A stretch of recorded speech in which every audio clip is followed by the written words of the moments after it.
in 1992.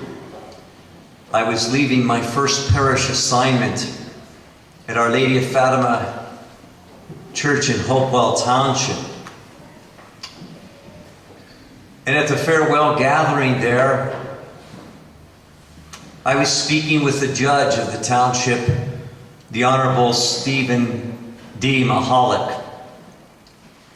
He's been my friend my whole priesthood. He's 85 years of age and retired, a judge in that community for some 50 years. And he said, "Father, I'd like to make an agreement with you that if you ever need me for anything in life, you call on me and I'll be there.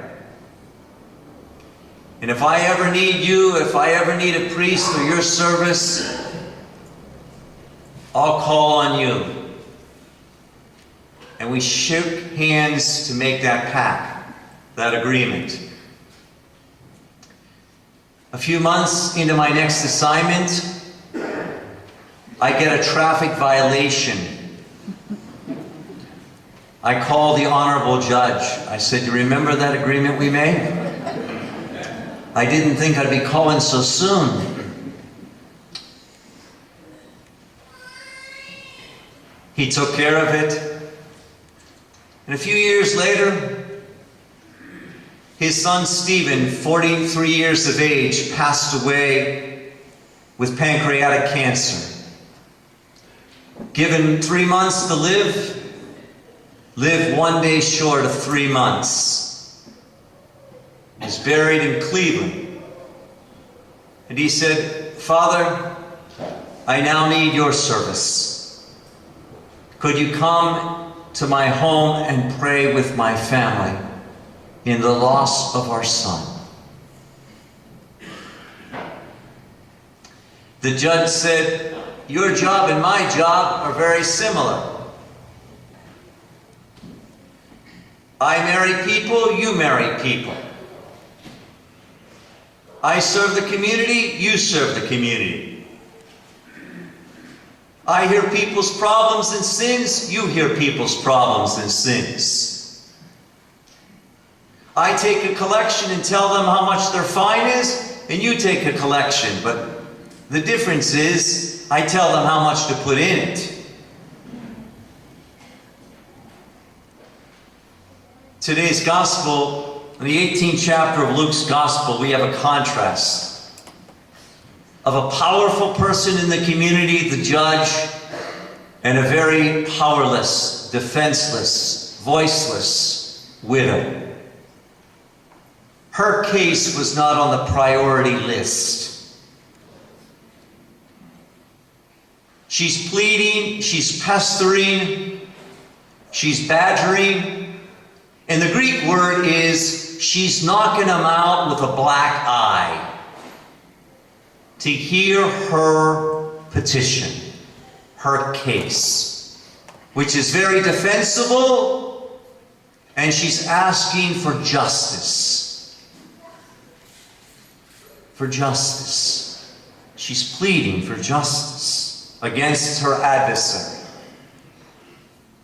We know in the court of law today, friends, justice is portrayed by a blindfolded figure who's holding a scale in one hand and a sword in another hand.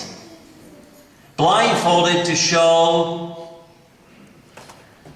impartiality, that no one gets preferential treatment, no favoritism. You're not currying interests of who you know, or who has the power, and who has nothing. So the blindfolded is to show that everybody is to be on equal footing, equal hearing, no matter whether you're at the top of the pedestal in the community or you're under the bridge.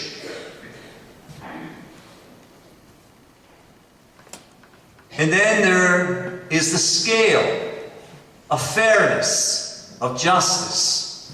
That if we do something that is illegal, immoral, then we should pay restitution. We should pay a penalty so that justice will be served and order will be brought to the community, to live in unity and harmony with one another whenever there has been a disruption of evil. And the sword is the mark of a swift, decisive action, of a decision, of prudence. Knowing all the facts and listening to all the stories, the judge has to render a decision and stand by that decision after hearing all of the case in its entirety.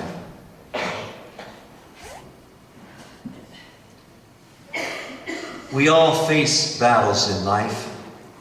And just like Joshua, Moses, and were fighting the Amalekites, in Exodus chapter 17, when Joshua was winning the battle against the enemy, the Amalekites, Moses and his brother Aaron and Moses stood at the top of the mountain, and when his arms were getting weaker and wearier, his brother Aaron helped lift them, and lifted them. And the Israelites knew by the sign whether they were victory, just like a referee for a touchdown lifts his arms past the goal line, victory, score. Moses held his hands when the Israelites were winning. And when they were losing, they began to fall. We all face battles in life. Some are in war. We all have adversaries in life we struggle against. Our enemies. We struggle with addictions. We struggle with habits. We struggle with complacency. We struggle with boredom. We struggle with family strife. We struggle with relationships. We struggle with low self-esteem. We struggle with insecurity. We struggle with fears. Psychologists tell us there's 754 fears that beset the human condition.